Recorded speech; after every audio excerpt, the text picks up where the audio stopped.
se demande pourquoi je n'attaque pas plus souvent Paul Biya. J'ai dédié ma vie au combat pour l'émancipation et la souveraineté des peuples africains. Dans ce combat, mes ennemis sont la France, ses complices occidentaux et ses laquais africains à la tête de nos États et au sein de nos administrations. Dans ce cadre-là, Paul Biya n'est plus au premier rang.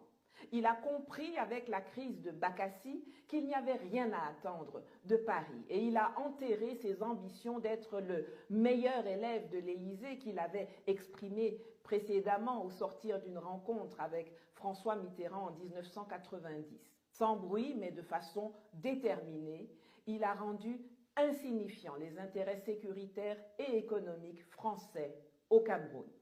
Pour ceux qui ne le savent pas, le conflit de Bakassi se déclenche quand, après quelques escarmouches lors des années précédentes, l'armée nigériane envahit en décembre 1993 la presqu'île riche en pétrole et en poissons revendiquée par le Cameroun. Pensant pouvoir bénéficier de l'assistance militaire française prévue par les accords de coopération signés en 1974, Biya est surpris et déçu de voir le manque de réactivité de Paris, qui pensait avant tout à préserver ses propres intérêts pétroliers au Nigeria et qui n'accepte d'activer que très partiellement la clause d'assistance en 1996, soit 3 ans après le déclenchement du conflit, en se cantonnant à un peu de conseil et de renseignement dans ce que l'on appellera l'opération Aramis.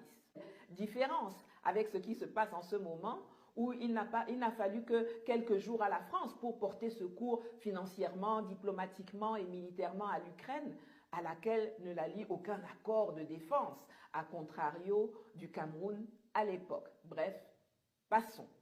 Face à cette défection en rase campagne du pseudo-allié militaire français, le Cameroun empruntera la voie judiciaire et portera l'affaire devant la Cour internationale de justice de La Haye, qui tranchera en sa faveur en octobre 2002.